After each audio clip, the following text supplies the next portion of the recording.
Assalamualaikum warahmatullahi wabarakatuh. Saya Fatimah Sabita Al-Khairiyah, dengan nomor induk mahasiswa 43030020003 dari Prodi Pengembangan Masyarakat Islam kelas 1A.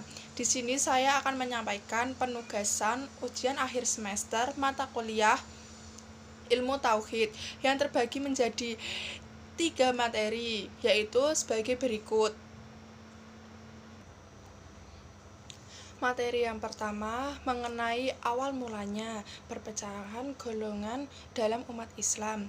Setelah masa Rasulullah SAW berakhir, pemerintahan umat Muslim digantikan oleh Khulafaur Rasyidin, yaitu yang pertama Abu Bakar As-Siddiq, yang kedua Umar bin Khattab, yang ketiga Utsman bin Affan, yang keempat Ali bin Abi Thalib. Pada masa sahabat pasti akan terjadi di mana banyak bermunculan golongan-golongan tertentu yang akan menyebabkan perpecahan umat Islam. Sebenarnya pada masa akhir pemerintahan Utsman bin Affan sudah muncul, yaitu golongan Syiah. Namun, puncaknya perpecahan umat Islam terjadi pada masa Ali. Pada masa itu, aliran ini terbentuk karena persengketaan antara Ali dengan Muawiyah bin Abu Sufyan.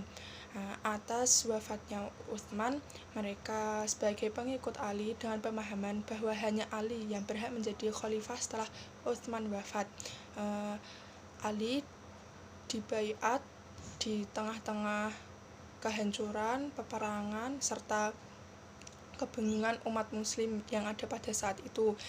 Kemudian terjadilah perang Siffin yang berakhir dengan pemberian abritasah atau tahkim yang ditawarkan oleh Muawiyah, menjadikan pasukan Ali terpecah menjadi yang pertama Syiah, yaitu pendukung Ali, yang kedua dan Al-Khawarij atau golongan keluar dari barisan Ali.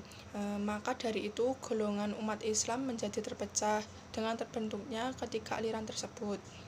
Materi yang kedua yaitu aliran Mu'tazilah dan Asy'ariyah. Kedua aliran ini berbeda dengan yang lain karena aliran Mu'tazilah sendiri adalah aliran dengan kaum yang memilih untuk memisahkan diri dari Ali dan Muawiyah. Mu'tazilah ini dianggap memiliki pemikiran yang terpengaruh oleh filsafat barat sebagai dasar argumentasi, sehingga menimbulkan teologi yang berkembang di kalangan Khawarij dan Murji'ah.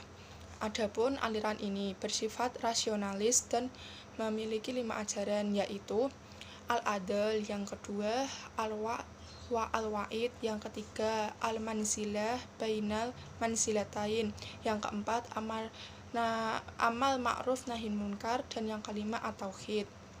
Selanjutnya, aliran Asy'ariyah adalah aliran yang terbentuk atas reaksi terhadap Mu'tazilah sebagai paham yang memprioritaskan akal sebagai landasan beragama. Aliran ini dipelopori oleh Abu Hasan Al-Asy'ari. Pemikiran aliran ini berada di tengah-tengah aliran yang ada pada saat itu.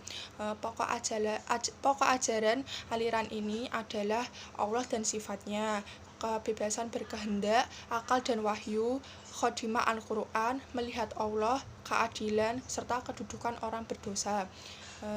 Materi yang ketiga, perkembangan ilmu tauhid dari klasik ke modern, terbagi menjadi 3 periode.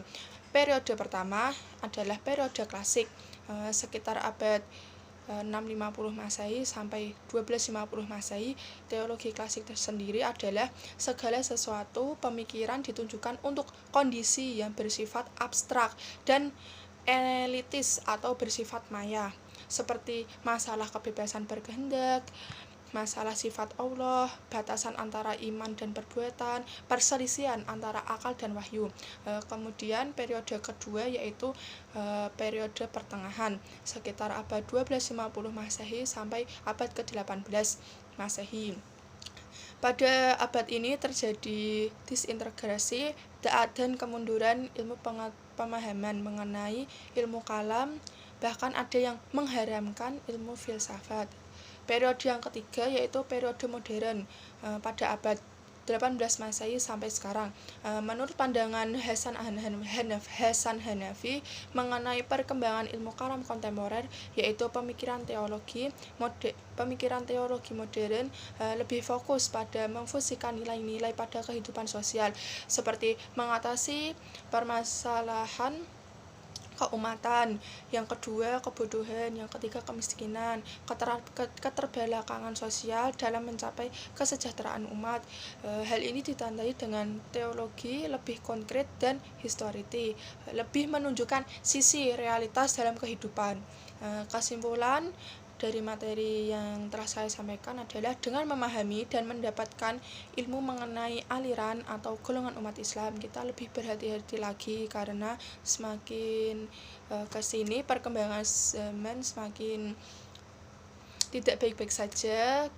Kita seharusnya lebih mengetahui mana yang hak dan yang batil dan bisa membedakan antara keduanya. Dan juga dengan hadirnya ilmu kalam kontemporer dapat membawa manfaat yang baik bagi kita semua, serta dapat mempertahankan peradaban pemikiran umat muslim mengenai ilmu kalam atau tauhid. Demikian dari saya. Apabila ada kekurangan, datanya hanya dari saya, dan apabila ada kelebihan, datanya hanya dari Allah Subhanahu wa Ta'ala. Terima kasih. Wassalamualaikum warahmatullahi wabarakatuh.